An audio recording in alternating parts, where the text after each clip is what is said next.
रखा। भगवान ने कहा हम इसकी परीक्षा जरूर लेंगे।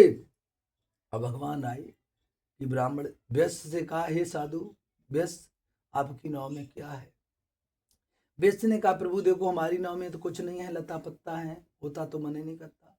भगवान ने क्रोधवश कह दिया, देखो हमें कुछ चाहिए नहीं, और वो संत नहीं जो द्वार द्वार हम भीख मांगने वाले हैं। हमारे मन में तो जिज्ञासा हुई, इसलिए हमने बूझ दिया है, हमें चाहिए नहीं। तो व्यस्त ने कहा साधु ने कि हमारे पास, हमारी नाव में तो लता पत्ता पे पके हुए केले के फल, बेल के फल इत्यादि चीजें हैं। भगवान ने क्रोधवश कह दिया, तुम्हारा कहा सत्य हो जाए, उसमें लता पत्ता बेल के फल हो गए और नाव उचकने लगी। कहने का मतलब हमारा ये है, कोई आपके द्वारे पर भीख भिखारी आता है या संत आता है, आपकी जो श्रद्धा है तो उसे जरूर देना चाहिए, भोजन कराना चाहिए। और रुपए मांगे तो रुपए मत दो, रुपए से वो गलत उपयोग भी कर सकता है। उसे भोजन करा दो, थोड़ा भाई आटा दे दो, आटा भी नहीं देना चाहिए, भोजन कराना चाहिए। लेकिन कोई गलत शब्द नहीं कहने चाहिए। क्यों? उसका कर्म है। आपसे कहा भैया भीख मांग लो, भीख नहीं मांग पाओगे, उसके कर्म में लिखा है। तो किसी से गलत वाणी नहीं बोलनी चाहिए। तो बड़े प्रेम पूर्वक जब लता पत्ता बन गए तो उन्होंने देखा तो मूर्छा खाकर जमीन पर गिर गई। मूर्छा जागी तो बड़ी जोड़ के रुदन करने लगे। रुदन करने लगे तो दमाद ने कहा, रोने से कुछ नहीं होगा, जब चिड़ियां चुंगे खेत तो बचनाने से क्या फायदा। कि अब दंडी स्वामी के पास जाना चाहिए। भगवान के पास गए, दोनों पैर पकड़ लिए। विष्णु ने कहा, प्रभु हमें क्षमा करना। भगवान ने कहा, मूर्ख, तुझे एक बार नहीं मैंने अनेक बार कष्ट दिए और तूने मेरी माया को समझा नहीं। तो विष्णु ने बड़ा सुंदर प्रश्न किया, प्रभु आपकी माया को तो ब्रह्मा विष्णु महेश देवता तक नहीं समझ पाए, हम तो तुझसे प्राणी हैं। भगवान तो बड़े भोले हैं।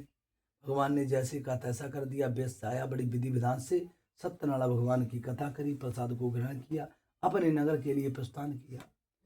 किसी विद्वान ने बताया है नगर के लिए प्रस्थान किया। पहले कोई ऐसा नहीं था, समाचार भैया फोन करते थे, बहुत धन कमा कर ला रहे हैं। एक दूत एक सिपाही को पठाया, सिपाही गया, उसने कहा आपके पति और दमाद आए, बहुत सारा धन लाए। उस समय कलावती लीलावती सत्यनारायण का व्रत कर रही थी। तो माँ लीलावती ने माँ पुत्री कलावती से प्रश्न कर दिया, पुत्री हम जाकर पति और दमाद के दर्शन करेंगे, आप कथा को पूर्ण करना, प्रसाद को ग्रहण करना, तब आना। लीलावती चली गई। कलावती ने कथा को वहीं पर विराम किया और प्रसाद का परित्याग किया। पति की दर्शन की अभिलाषा में दौड़ी। जैसे ही नजदीक पहुंची तो पति वाली नाव डूब गई। जब नाव डूब गई तो बॉडी जोड़ के रुदन करने लगी कि अब अपने हम प्राण दे देंगे।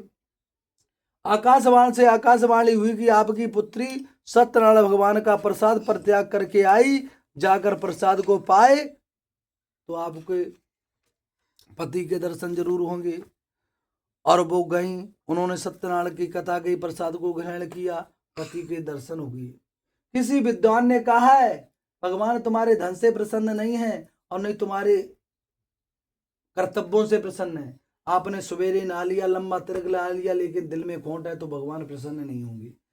आप भगवान की भक्ति श्रद्धा से करते हैं। किसी विद्वान ने लिखा है, भाव का भूखा हूं और भाव ही एक सार है, और भाव से हमको भजो तो भव से मेरा पार है।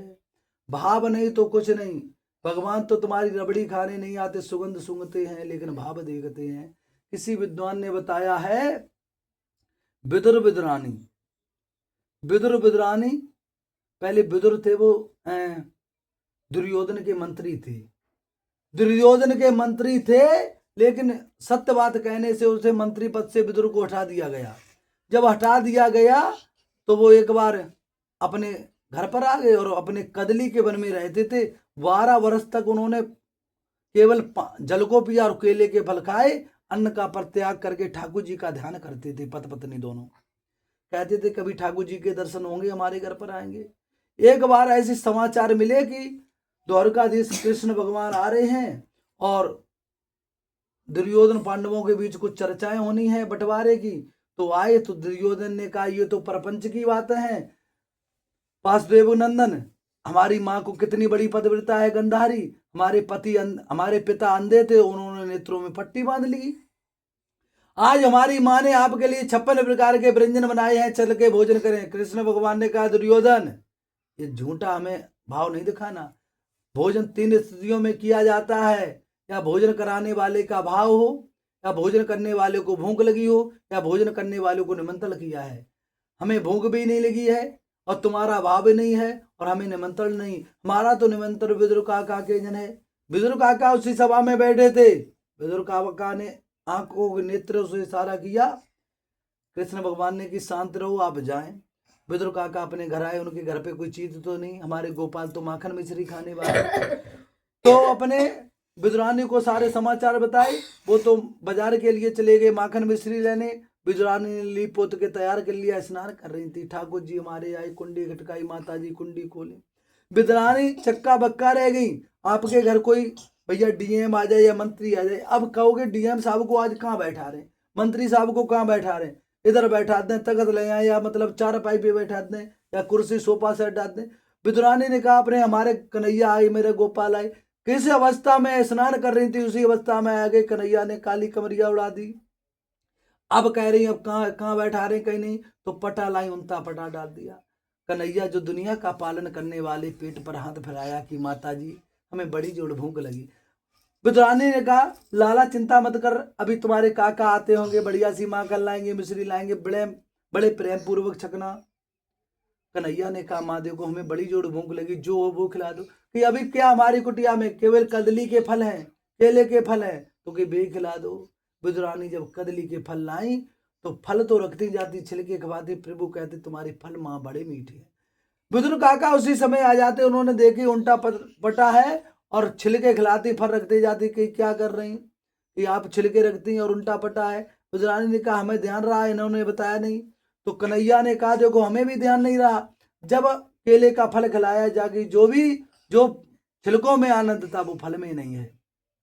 क्यों, भगवान भाव का भूखा होता है, तो इसलिए भगवान के प्रति भाव रखना चाहिए। बताया बड़ी प्रेम पूर्वक सत्यनारायण का उन्होंने व्रत किया। व्रत के प्रभाव से वो धनवान हो गए, गुणवान हो गए, इस लोक को वो करंत में वैकुंठ लोक को गए। बताया अब आगे की कथा कहते हैं। बताया जो एक तुंगुध्वज नाम के राजा रहते थे। तुंगुध्वज नाम के राजा रहते थे, बड़े जिज्ञासु थे और बड़े सत्यवादी थे।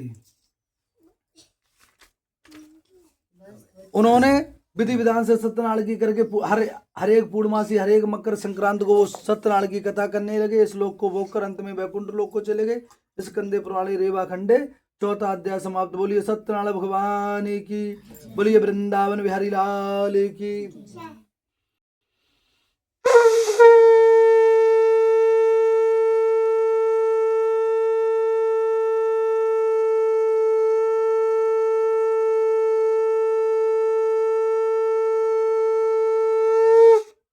सूत जी कहने लगे आगे की कथा कहेंगे। बताया प्राचीन काल में एक तुंगुध्वज नाम के राजा थे, बड़े जिज्ञासु थे, बड़े विद्वान थे। बताया किसी ने